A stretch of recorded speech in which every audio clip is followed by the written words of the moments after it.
Hello. My videos explore the ideas and contributions of significant figures in the history of astronomy. In the past, we have looked at Stonehenge and then Hans Lippershey, the inventor and patent holder of the first telescope. Today, I'll examine the impact of Nicholas Copernicus's work on our understanding of the world and the universe. By delving into his life and work, I hope to share a deeper appreciation for the role he played in shaping our understanding of the cosmos. So, let's look at the remarkable life of Nicholas Copernicus. Copernicus was born on February 19, 1473, in Turin, a city in present-day Poland. He was the youngest of 4 children born to Nicholas Copernicus Sr. and Barbara Watson-Rode, who were both members of the local nobility. Copernicus's father was a successful merchant and politician, and his mother also came from a prominent family of merchants and politicians. Copernicus's father died when he was only 10 years old, and he was then raised by his uncle, Lucas Watson-Rode the Younger, who was a bishop in the church. Copernicus received his early education in Turin and then went on to study at the University of Krakow, where he studied mathematics, astronomy, astrology, and the natural sciences. He also studied medicine at the University of Padua in Italy, where besides medicine, he received his doctorate in Catholic canon law in 1503. Canon law is a set of ordinances and regulations made by the church leadership for the government of the church. Canon law is the operational policy governing the Catholic Church. During his time attending school, he began his observations of the stars and planets of the night sky. After completing his studies at the University of Padua, Copernicus returned to Poland and began working as a canon in the church and joined the staff of the cathedral. However, he continued to pursue his scientific interests and began to develop his ideas about the universe in 1506. Copernicus traveled to Italy, where he studied astronomy and mathematics with the leading scholars of the day. He spent several years in Italy, studying and making observations before returning to Poland in 1512.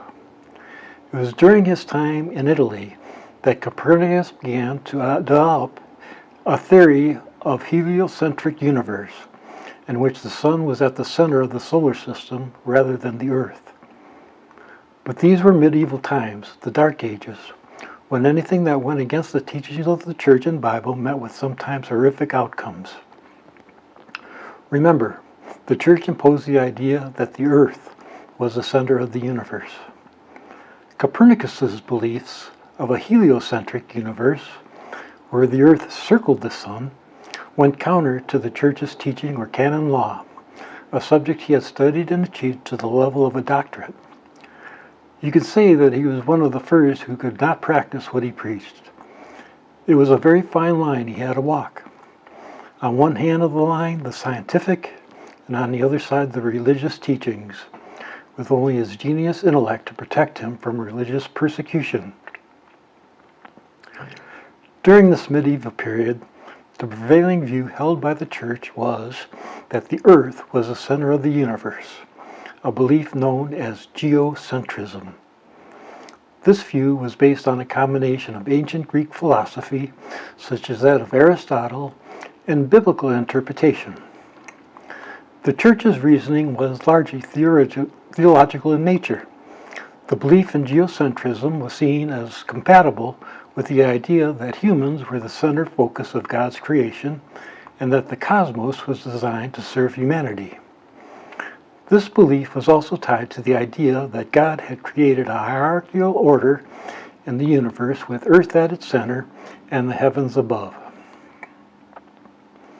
In addition, the Church had a vested interest in maintaining the authority of the Bible as the ultimate source of truth.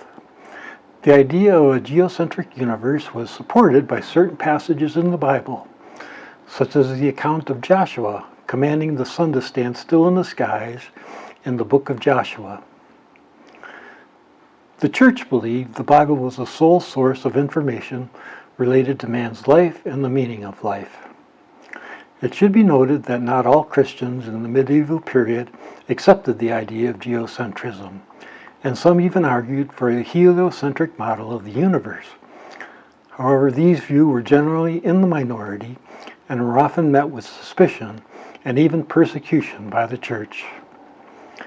In 1616, the Catholic Church condemned heliocentrism as heresy, and Copernicus' book, De Revolutionis Orbitum Celestium, was banned until it could be corrected and remove any reference to the Earth's motion. Galileo Galilei, who had championed the heliocentric model and observed celestial bodies through his telescope, was put on trial by the Inquisition. In 1633, he was forced to recant his support for the theory. He was placed under house arrest for the rest of his life.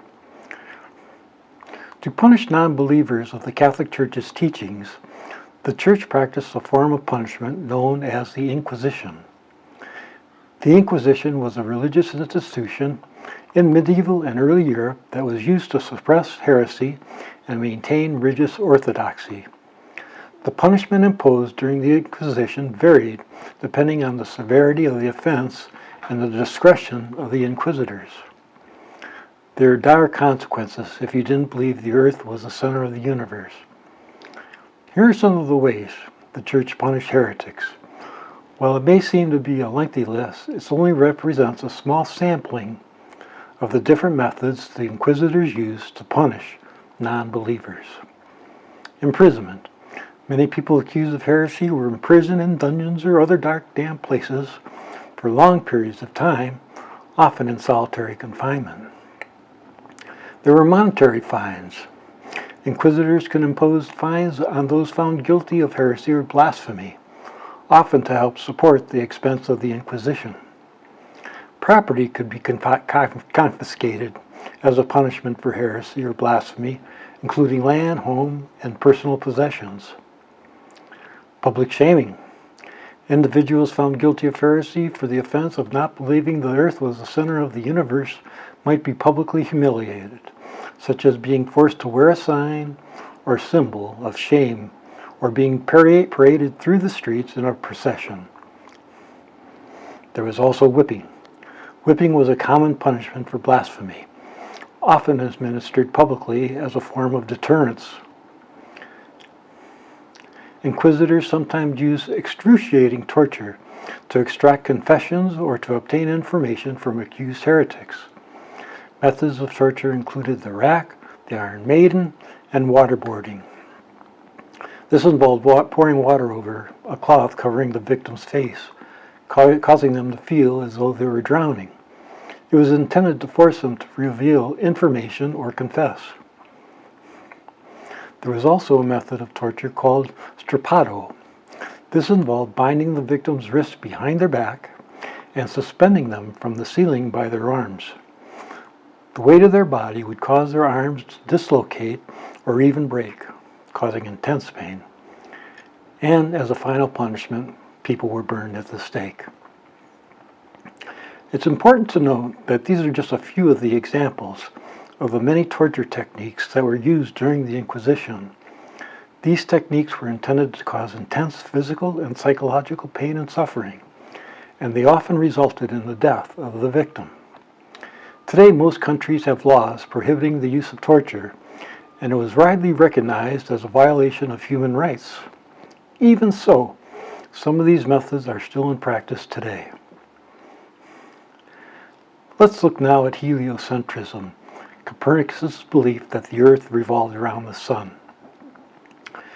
Nicholas Copernicus proposed that the heliocentric model of the solar system in his book, De Revolutionis Orbitum Celestium, also translated to read, On the Revolutions of the Celestial Spheres.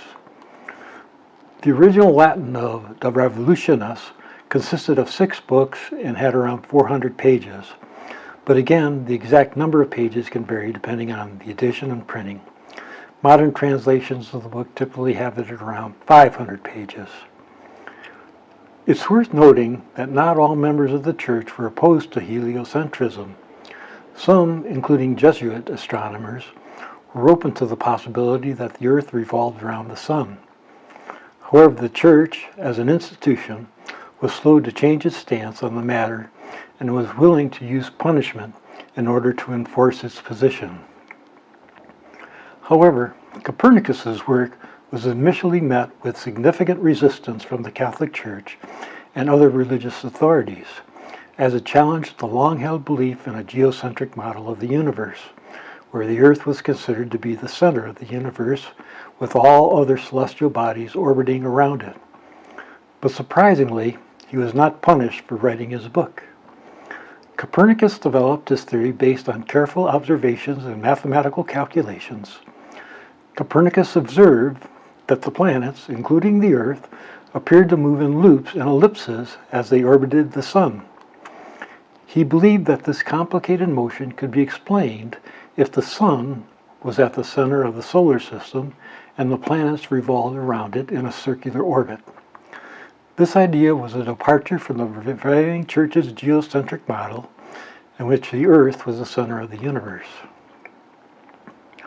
Copernicus also used observations of the phases of Venus to support his heliocentric model. Venus's phases showed that the planet orbited the Sun, not the Earth. Additionally, he was able to explain the retrograde motion of the planets when they appeared to move backwards in the sky, as a result of the Earth's own orbit around the Sun. Overall, Copernicus's heliocentric model provided a simple and more elegant explanation for the motions of the planet than the geocentric model. In order to develop his theory, Copernicus used mathematics, particularly geometry and trigonometry, to calculate the position and movement of the planets. And in addition, he also used Arabic and Indian mathematical methods as well. He relied on mathematical models and calculations to support his theory. He also used observational data, which he obtained through his own observations and those of other astronomers, to refine his models and calculations. In the later years of his life, Copernicus continued to his astronomical and mathematical work. He spent many years observing the heavens, gathering data and refining his theories. He also continued his work as a physician and as a leader in the Church as a canon. Copernicus spent the last years of his life in Frauenburg, now Frauenburg, where he had been appointed as a leader in the Church. It was there that he completed his major work and writings, which were published just before his death. Copernicus was hesitant to publish his work for many years because it feared it would be deemed heretical and result in punishment from the Church. Nevertheless, he eventually published his book in 1543, the same year he died at the age of 70. After Copernicus's death, his book was placed on the Index of Forbidden Books by the Catholic Church, which meant that Catholics were prohibited from reading or possessing the book without permission from the Church authorities. It wasn't until the 19th century that the Church lifted the ban on Copernicus's work. Although Copernicus's work was controversial and initially met with resistance, it had a profound impact on the field of astronomy and the way we understand our place in the universe. His model of the solar system, with the Sun and the planets orbiting around it, revolutionized our understanding of the cosmos and laid the foundation of the development of modern astronomy. Copernicus died on May 24, 1543, at 70 years of age.